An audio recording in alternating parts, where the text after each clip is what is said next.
कैसे हो आप लोग। आपके स्क्रीन पर एक सवाल दिख रहा है जो कि 28 जनवरी 2026 के मेंस में आया था। सवाल देखने में थोड़ा सा बड़ा लग रहा है पर ये आसान बहुत है अगर आपको कॉन्सेप्ट क्लियर है। चलिए हम इस सवाल को शुरू करते हैं। हमको दे रखा गया है common difference of an A P A1 A2 till AM, इसको D1 कहते थे। ये 13 ज़्यादा है। Common difference of AP B1 B2 BN तक, इसको D2 कह देते हैं। हमको दे रखा गया है D1 is equal to 13 plus D2। ये हमारी पहली इक्वेशन आ गई जिसका हम इस्तेमाल करेंगे। उसके बाद हमको दे रखा गया है B31 is equal to -277, B43 is equal to -385 and A78 is equal to 327। यानी इसका इस्तेमाल करके हमको क्या निकालना है, A1 को निकालना है। चलिए शुरू करते हैं इस सवाल को। मेरे ख्याल से काफ़ी बच्चों ने इसको अब तक लगाना भी शुरू कर दिया होगा। अगर आपने लगा लिया है तो कमेंट सेक्शन में ड्रॉप कीजिएगा कौन देखते सबसे पहला इसका आंसर देता है। B31 होगा क्या, हमें पता है कि AN क्या होता है, ये होता है A प्लस N-1D, जहाँ पर A फर्स्ट टर्म होता है, D आपके कॉमन डिफरेंस होता है। ये फर्स्ट टर्म हो गया, ये हो गया कॉमन डिफरेंस, और ये आपके पोजीशन हो गए। किस पोजीशन के टर्म हमें फाइंड करना है। B31 हो जाएगा D1 प्लस 30 टाइम्स D, ये D2 होगा, ध्यान रखिएगा। यहाँ पर दे रखा है B of 43 is equal to B1 plus 42 D2। ये किसके बराबर दे रखा है, -277 के। ये किसके बराबर दे रखा है, -385 के। ये यहाँ पर मैं कैंसिल कर दे रहा हूँ, यहाँ प्लस हो जाएगा। अगर मैं यहाँ पर करता हूँ तो ये दोनों चीज़ें कैंसिल हो जाएंगी। ये मुझको दे देगा -12 D2। अगर गौर से देखें तो ये कितना देगा, 385 माइनस 277, ये मुझको दे देगा 801। ये दे देगा मुझे 108, यानी D2 इज इक्वल टू -9। ये हमारी पहली वैल्यू आ गई। यहाँ से हमारा D1 क्या आ जाएगा, यहाँ से हमको मिल जाएगा D1 is equal to 13 plus D2 यानी -9, यानी D1 इज इक्वल टू 4। ये हमको मिल गया। ये हमारे लिए एक और इम्पॉर्टेंट पॉइंट आ गया जो हमें आगे ध्यान रखना है, क्यों, उसी की वजह से हम लोग A1 को निकाल पाएंगे। अब देखते हैं, हमको A78 दे रखा है। A78 की वैल्यू दे रखी है हमको 327। A78 का मतलब क्या हुआ, A1 plus 77 D1 is equal to 327। A1 plus 77 D1 कितना है, D1 हमारा आया था 4 इज इक्वल टू 327। इसका मतलब क्या हुआ, 77 इंटू 4 अगर करते हैं तो ये 8 दे देगा, 8 एंड 2 ये मुझे दे देगा 308। यानी A1 is equal to 327 minus 308, यानी ये हो गया 19। क्या हमारे आंसर में 19 दे रखा है, एक बार चेक कर लेते हैं। यस, हमारा जो थर्ड ऑप्शन है वो 19 है। देखिए इस सवाल में हमने खाली एक बेसिक चीज़ का इस्तेमाल किया, वो सबसे इंपॉर्टेंट थी, the nth term of an AP। ये होता है AN is equal to A1 plus N-1D। ये एक इम्पॉर्टेंट फॉर्मूला है जिसे हमें याद रखना है। ज़्यादातर हमेशा हम लोग इसको याद रखते हैं, इसकी एप्लीकेशन पे कई बार सवाल आते हैं। ये हो जाता है हमारा फर्स्ट टर्म, ये हो जाता है हमारा कॉमन डिफरेंस, और ये जो होती है कौन सा पोजीशन, हमें nth टर्म निकालना है ना, तो ये हो गई the position that we want to find. ये हमारे लिए एक इंपॉर्टेंट पॉइंट। इसी तरीके से रिवीजन के लिए हम लोग एक बार कर सकते हैं, सम ऑफ n टर्म्स क्या होता है, वो होता है n/2 2a प्लस n-1d। इसको एक तरीके से और भी लिखा जा सकता है a प्लस n-1d, यानी n/2 अगर लेते हैं तो ये हो जाएगा a, और ये क्या दे देगा मुझे, ये दे देगा मुझे an। तो कई बार इस फॉर्मूले को लिखा जाता है n/2 a प्लस l, जहाँ पे a होता है हमारा फर्स्ट टर्म और l होता है हमारा लास्ट टर्म। अगर गौर से देखें तो इन्हीं दोनों फॉर्मूले पर फॉर्मूला नंबर 2 और यहाँ पर हो जाएगा हमारा फॉर्मूला नंबर 1। AP के ज़्यादातर सवाल इन्हीं दोनों फॉर्मूलेस पर बेस्ड है। जब हम AP की नॉर्मल क्लास शुरू करेंगे तो हम बताएंगे कैसे इन दोनों फॉर्मूले पे पूरा एक यूनिवर्स खड़ा करके रख दिया है IIT JEE एग्जामिनर्स ने, सिर्फ इन दोनों छोटे छोटे इक्वालिटीज़ पर कि भाई nth टर्म का फॉर्मूला क्या होता है और nth टर्म का सम कितना होता है। इसी के वेरिएशन से हमसे एग्जाम पूछे जाते हैं। अब आते हैं अपने अगले सवाल की तरफ, जो अपने आप में एक बहुत खूबसूरत सवाल है। इसको हम लोग पहले समझ लेते हैं सवाल में दे क्या रखा गया है। ये हमारा आया था 24 जनवरी शिफ्ट 2 में आया था। Late A1 A2 A3 A4, यहाँ पर हमको 4 टर्म्स दे रखे गए, be an A P of 4 terms such that each term and the common difference are integers. ये ध्यान रखिएगा, A1 A2 A3 and A4 ये इंटीजर्स हैं, जो कॉमन डिफरेंस है let us call it D। ठीक है, ये दे रखा है D, इसको ले लेते हैं तो ये हो जाएगा, ये भी एक इंटीजर है। ठीक है, ऐसे केस में अगर ये दे रखा गया है और ये चीज़ दे रखी गई है, then we have to find the largest term of the AP निकालना। ठीक है, अब इस सवाल को देख के हमें लगता क्या है, A1 A2 A3 A4 4 terms दे रखे हैं एपी के, कॉमन डिफरेंस होगा, एपी है तो कॉमन डिफरेंसेस में आएगा। हमें इन चारों का सम दे रखा गया है, उसके बाद इन चारों का यहाँ पर प्रोडक्ट लिया गया है, ये सम है, ये प्रोडक्ट है, और यहाँ पर कॉमन डिफरेंस का 4th पावर ली गई है। इनको ऐड करने के बाद 361 आ रहा है। उसके बाद हमसे कहा जा रहा है कि हमको इसका लार्जेस्ट टर्म फाइंड करना है। तो आई होप इसमें कोई दिक्कत नहीं आनी चाहिए। कैसे करेंगे वो देखते हैं। चलिए, हमारा A1 फर्स्ट टर्म हो गया, हमारा सेकंड टर्म क्या होगा, सेकंड टर्म है हमारा A2, तो इसको A1 प्लस एल लिख सकते हैं। A3 को हम लोग A1 प्लस 2L लिख सकते हैं। A4 को A1 प्लस 3L लिख सकते हैं। तो ये हमारे 4 टर्म हो गए। तो यहाँ अब देखिए, इन चारों को मैं रखता हूँ अपने इस इक्वेशन में, जो हमारा इक्वेशन नंबर 1 है। ठीक है, इसमें अगर रखूँगा तो मुझे मिलेगा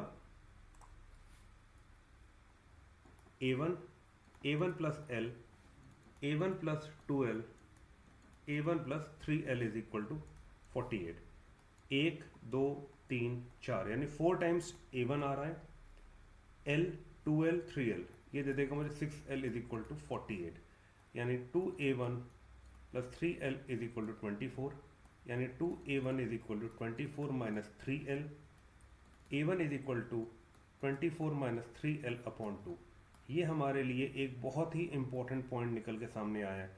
ये देखने में एक छोटा सा इक्वेशन लगेगा भाई ये क्या रिलेशन है, पर इसमें एक बहुत इंपॉर्टेंट चीज़ हमारे पास मिली है। देखिए 24 क्या है, 24 इवन है, ये न्यूमरेटर में हो गया, डिनोमिनेटर का 2 इवन। A1 क्या है, बाय डेफिनेशन इंटीजर है, तो इसका मतलब जो भी न्यूमरेटर आएगा, numerator has to be even. 3 में अगर मैं एक ऑड नंबर को मल्टीप्लाई करता हूँ, 3 इंटू 2n प्लस 1, ये मुझको दे देगा 6n प्लस 3। ये हमेशा इवन रहेगा, ये हमेशा ऑड रहेगा, ये ऑड आ जाएगा।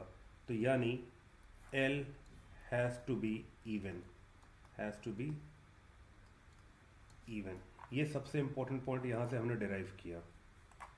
ये देखने लायक बात है कि n हमारा, L जो आया है हमारा, this particular L has to be even, has to be even, यानी A1 is equal to 24 minus 3L upon 2 implies L has to be even। और इसका बेसिस क्या है, बेसिस है A1 has to be an integer। ये हमारा basis हो गया इसका। ठीक, अब देखिए L की क्या क्या वैल्यू आ सकती हैं। हम एक चीज़ गौर से देखते हैं, हमें दे रखा गया A1 A2 A3 A4 plus D to the power 4 या L टू द पावर 4 हम लोग लेते हैं। हमने L को कॉमन डिफरेंस लिया था, तो L4 इज इक्वल टू 361। हम एक चीज़ पीछे यहाँ लिख लेते हैं। ये जो L है हमारा, ये हमारा कॉमन डिफरेंस है जो यहाँ पर D दे रखा है। ठीक है, ये हमने ले लिया। अब गौर कीजिए, देखिए L4 हमेशा पॉजिटिव होगा, ये पॉजिटिव होगा, यानी this term has to be negative, तभी हमारे पास ये आएगा। ठीक है, L इवन होगा, मैं L को निगेटिव भी ले लूँ अगर, तो भी ये पॉजिटिव देगा। और जैसे जैसे हम आगे जाते जाएंगे बढ़ता जाएगा। This has to be negative. ये नेगेटिव कब होगा? ईदर 1 और 3 of them are negative at least, ठीक है। तो सबसे पहले हम देखते हैं किस कंडीशन में कोई एक टर्म नेगेटिव आ जाए। अगर हम इसको देखें गौर से, तो अगर मैं L को 10 लेता हूं तो मुझको क्या मिलेगा? A1 is equal to 24 minus 30 upon 2, this will give me -6 upon 2 -3। हमने अगर L को 8 लेते तो ये 24 माइनस 24 अपॉन 2 0 आ जाता, यानी ये पूरा ही 0 हो जाती, ठीक है। तो हमारा काम उससे नहीं बनता, इसलिए जो पहला टर्म हमारा आ रहा है जहाँ पे ये वाला टर्म लेस देन 0 आ रहा है, क्यों? क्योंकि हमें 0 चाहिए, तभी तो ये बड़ा, क्योंकि जैसे जैसे L हमारा बढ़ता जाएगा ये वाला टर्म इंक्रीज करता जाएगा। तो यानी इसको बैलेंस करने के लिए हमको एक नेगेटिव चाहिए, बैलेंसिंग एक्ट के लिए वी नीड अ नेगेटिव। तो इस पर नेगेटिव आ गया, L10 पे हमारा A1 नेगेटिव आ गया।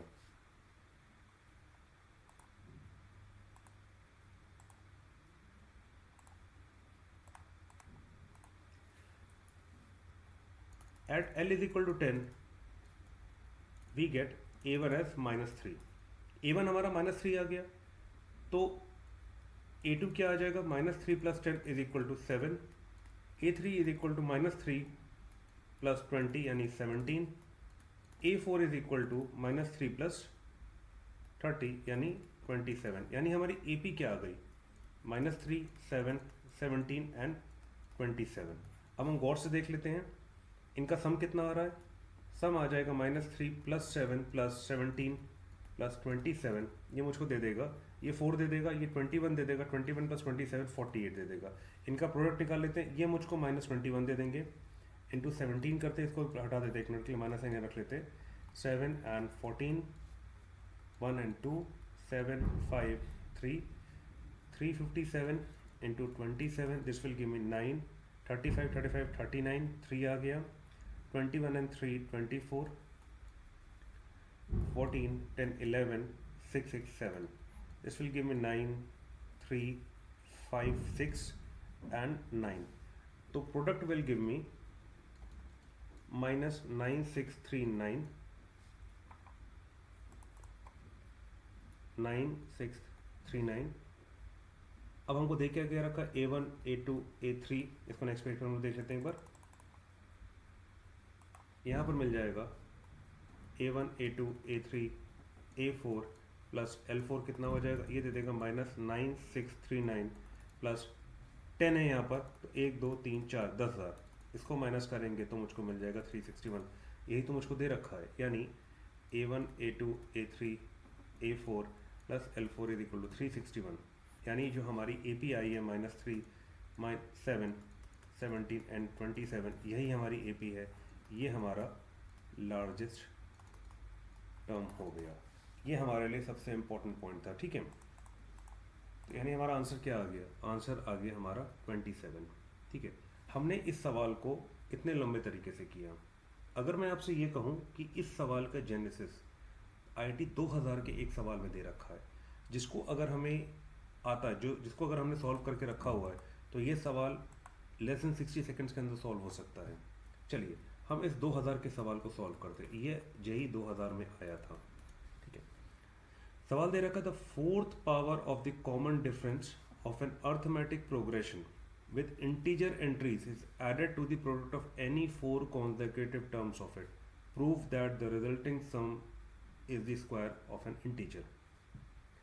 The 4th power of the common difference की 4th power of an arithmetic progression with integer entries is added to the product of any 4 consecutive terms A1, A2, A3, A4। ये दे रखा है, ये हमको दिखाना है कि ये किसी A² के बराबर है। और अगर गौर से देखें तो जो पिछले वाले सवाल में हमको 361 मिला था, 361 है क्या? ये 19 का स्क्वायर ही तो है। चलिए इसको सॉल्व करते हैं। ये तरीका अगर हमें आता है तो ये सवाल चुटकी में हम सॉल्व कर सकते हैं। कैसे? चलिए, let the 4 terms be A - 3D a minus d, a plus d and a plus 3d। यहाँ पर हमारा कॉमन डिफरेंस क्या हो जाएगा? कॉमन डिफरेंस हो जाएगा 2d। ये बात ध्यान रखिएगा। Let us call it d। अब देखिए हमको क्या दे रखा है? द फोर्थ पावर यानी d4 of an arithmetic progression with integer entries is added to the product of any 4 consecutive terms। ये consecutive terms हो गए, यानी a माइनस 3d को मल्टीप्लाई किया, a माइनस डी को किया, a प्लस डी लिया, a प्लस 3d लिया। ये हो गया d टू द पावर 4। ये मुझको दे देगा ये, और ये क्या दे देगा मुझे? a square minus 9d square. ये मुझको दे देगा a square minus D square, यानी मुझको मिल जाएगा A square minus 9d square, A square minus D square plus d की वैल्यू क्या दे रखी थी? 2d का स्क्वायर। ये मुझको दे देगा A to the power 4 minus A square D square minus 9a square D square plus 9d4 16d4। This implies A to the power 4 plus 10a square D square plus 25d to the power 4। This implies, या this is equal to कह दें अगर हम लोग, तो ये हो जाएगा A square minus 5d square का स्क्वायर। ये हमको मिल गया, कोई दिक्कत तो नहीं है। और ये क्या है? A integer D integer. This implies A square minus 5d square is an integer. तो ये क्या मिल गया हमको? प्रोडक्ट ऑफ, ये हो जाएगा हमको किसी एक इंटीजर का स्क्वायर मिल गया, स्क्वायर ऑफ एन इंटीजर। यही तो हमको फाइंड करना था। अब हम आते हैं अपने पिछले वाले सवाल की तरफ। यहाँ पर क्या दे रखा है? a1 a2 a3 a4 plus d4 is equal to 361। हमको क्या मिला है? ये चीज़ किसके बराबर आती है? A square minus 5d square, ये होता है इसके बराबर। ये कितना दे रखा है? ये दे रखा है 361 के बराबर। ठीक है, ए हमारा फर्स्ट टर्म होता है A square minus 5d square is equal to 19 का स्क्वायर। This implies A square minus 5d square is equal to 19। ठीक है, हमारे टर्म्स क्या दे रखे हैं? हमारे टर्म्स दे रखे हैं a minus 3d plus a minus D plus a plus D plus a plus 3d। ये किसके बराबर दे रखा? 48 के। शुरुआत में दे रखा था ना पिछले सवाल में। ये हमारा लास्ट सवाल है, लास्ट क्वेश्चन या फिर second question of this series of this lecture. ये दे देगा मुझे 3 और 3d कैंसिल हो गया, d और d कैंसिल हो गया। 4a इज इक्वल टू 48 यानी a इज इक्वल टू 12। ये मुझको दे देगा 144 minus 5d square is equal to 19, यानी 144 minus 19 is equal to 5d square. This implies 125 is equal to 5d square. This implies d square is equal to 25, d is equal to plus minus 5। ठीक है, ये मुझको मिल गया। d is equal to 5 पे मुझे क्या मिलेगा? a माइनस 3d दे देगा मुझको 12 माइनस 15 यानी माइनस 3। a माइनस d दे देगा मुझको 12 minus 5 which is 7। a plus D दे देगा मुझे 12 plus 5 is equal to 17। a plus 3d दे देगा मुझको 12 plus 15 which is 27। Largest term क्या आ गया? 27। d is equal to minus 5। a minus 3d क्या देगा? 12 प्लस 15 27। a माइनस डी मुझे क्या दे देगा? a माइनस डी दे देगा मुझे 12 plus 5 which is 17। a plus D दे देगा मुझे 12 minus 5 which is 7 and a minus 3d दे देगा मुझे 12 माइनस 15 विच इज माइनस 3। ये आ गया लार्जेस्ट टर्म, यानी बोथ केसेस में लार्जेस्ट टर्म आ गया। बस इसमें दोनों में अंतर क्या है? The series is reversed. तो बच्चों ये सवाल जो 2000 का था, ये हमारा वो सवाल था जिसने 26 साल बाद के एक सवाल को सॉल्व करने में हमको मदद की। ठीक है, ये सवाल हम जानते हैं कि आप बहुत आसानी से सॉल्व कर सकते थे।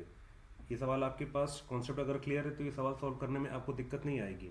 बट अगर हमने ये सवाल कहीं ना कहीं प्रैक्टिस किया हुआ है, ये 2000 वाला, तो हम देखते मान समझ सकते हैं कि ये किसके बराबर आएगा। ये आएगा ए स्क्वायर माइनस 5d² के बराबर आएगा। वो क्या होगा? वो 361 के बराबर होगा और हम यहीं से वो सवाल सॉल्व कर सकते थे। तो ये जो सवाल होते हैं इस तरीके के सवाल के साथ सबसे इम्पोर्टेंट पॉइंट क्या होता है कि ये हमारे लिए ब्लेसिंग इन डिस्गाइज होते हैं। कैसे? ये होते हैं हमारे गिफ्ट ऑफ टाइम। ये हमको टाइम सेव करने के लिए ये टाइम सेव करते हैं, हमारा टाइम सेवर्स हैं ये हमारे। ये सवाल अगर हम इस तरीके से लगाते हैं तो हमारा आंसर तुरंत आ जाएगा और हम अपना जो प्रेशियस टाइम है वो और सवालों के लिए लगा सकते हैं। तो बच्चों, आज के लिए इतना ही। हम नेक्स्ट क्लास में आपसे फिर से मिलेंगे कुछ नए क्वेश्चंस के साथ जो कि PYQ होंगे 2026 के, और इस उम्मीद के साथ कि आप अपने 2026 अप्रैल अटेम्प्ट की तैयारी बहुत अच्छे से कर रहे होगे, एफिशिएंसी के साथ कर रहे होगे। हम आपके साथ हमेशा खड़े हुए हैं, आपको बस कांटेक्ट करने की देर है। Till then, it's your professor signing off. See you in the next class. Bye bye.